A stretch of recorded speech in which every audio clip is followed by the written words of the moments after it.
Welcome back to another Explainer. Today, we're going to unpack the incredibly dramatic evolution of Italy's national football team across 8 decades of World Cup history. You know, if you've ever watched the Azzurri play, you absolutely know there's this unique passion and intensity they bring to the pitch. But the story of their ultimate successes? Well, it's actually a tale of 4 completely unique eras. So we're going to look at the hard data, the historical context, and the legendary figures that built this dynasty. Right, so let's dive right into this fascinating question. How did they pull it off 4 times? Winning a single World Cup is literally the pinnacle of a footballing generation. But to do it 4 times, that requires something entirely different. It requires an incredible ability to adapt, to overcome immense adversity, and to produce transcendent talent across wildly different eras of the beautiful game. Now, this chronological roadmap right here highlights the exact 4 years where Italy proved they were the absolute best on the globe. We've got the foundational years of 1934 and 1938, then a massive gap, and then the modern triumphs of 1982 and 2006. Take note of the spacing here, because these aren't just consecutive golden generations. They're distinct renaissances of Italian football, and we're going to break them down step by step. Let's start things off with the early pioneers. Section 1, the first golden era, setting records. Okay, so here we see how Italy became only the 2nd nation ever to win the tournament, capturing their very first title right on home soil in 1934. The tactical mastermind, coach Vittorio Pozzo, and a legendary star player, Giuseppe Meazza, basically carried the hopes of the entire host nation on their shoulders. And let me tell you, it wasn't an easy cruise to the trophy. It took a grueling 2-1 extra-time victory over Czechoslovakia in the final to actually seal the deal. Now, to truly understand this era, we really have to acknowledge the historical context. This 1934 tournament took place during Benito Mussolini's rule.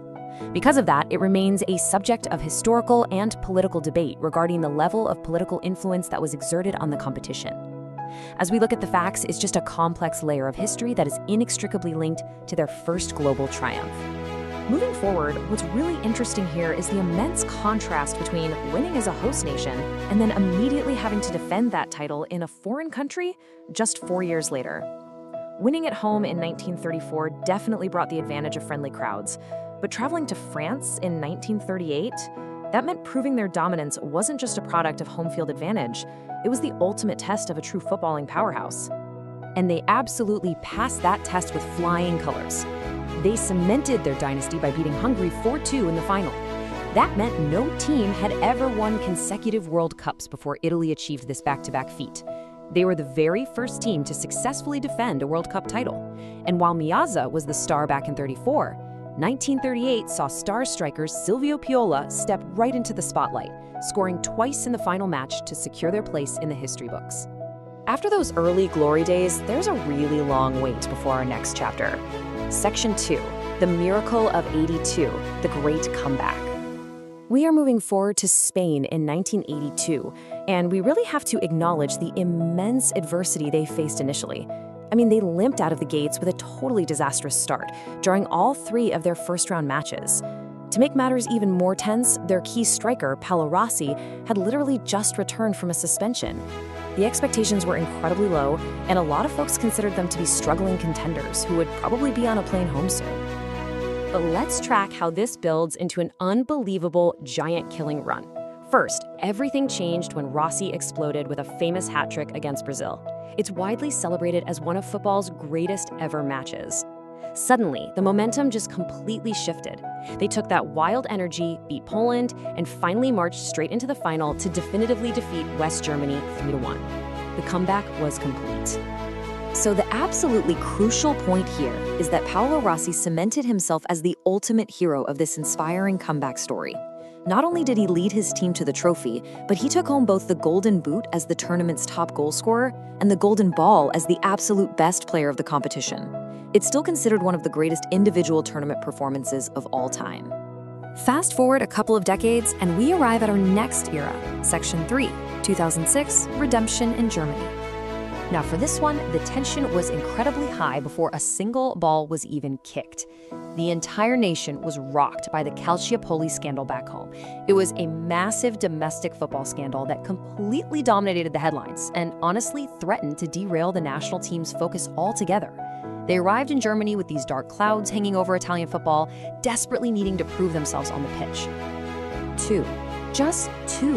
That astonishingly low number is how many total goals Captain Fabio Cannavaro's remarkable defense conceded during the entire tournament. Think about that for a second. Across all the group stage matches, the knockouts, and the final, the Italian defense was practically an impenetrable wall. They built their entire 2006 run on absolute defensive mastery. Tracking their path to glory, they first silenced the host nation, Germany, with a super dramatic 2-0 victory in the semifinal. Next up, they faced France in a tense final that ended in a 1-1 draw after extra time. This forced a massive shootout where Italy held their nerve to win 5-3, officially matching Germany's total of 4 overall World Cup titles. Of course, we can't really discuss this final without bringing up the explosive drama of the Zinedine Zidane and Marco Materazzi clash. It is one of the most infamous moments in sports history, and it happened right in the middle of this incredibly high-stakes final. While the defensive grit and penalty perfection are what physically won them the cup, this incident ensured the 2006 victory would be remembered forever. All right, let's take a step back from the individual tournaments and synthesize the magnificent big picture here. Legacy. The triumphs in review. This summary cleanly lays out the hard data behind their 4 legendary ascensions. You can see the progression right here. 1934, at home, beating Czechoslovakia in extra time. 1938, in France, dismantling Hungary 4-2. The magic of 1982 in Spain, taking down West Germany 3-1. And finally, 2006 in Germany, outlasting France on penalties. It's just a truly remarkable resume of international dominance spanning multiple generations. This quote from our source material perfectly distills the differing emotional flavors of their 2 modern-era wins. You have 1982, which is defined by an impossible comeback and Paolo Rossi's individual brilliance. It's genuinely inspiring. And then you have 2006, defined by a team rallying against domestic scandal, relying on an unbreakable defense, and winning amidst unbelievable theatrical drama. So, leaving you to ponder this incredible history, I want to ask you, looking at the data and these intense narratives, which of these 4 distinct paths to victory do you find the absolute most remarkable? Was it setting the early back-to-back records, the inspiring turnaround of '82, or that dramatic redemption in 2006? Thank you so much for joining me for this explainer, and keep exploring the incredible stories behind the beautiful game.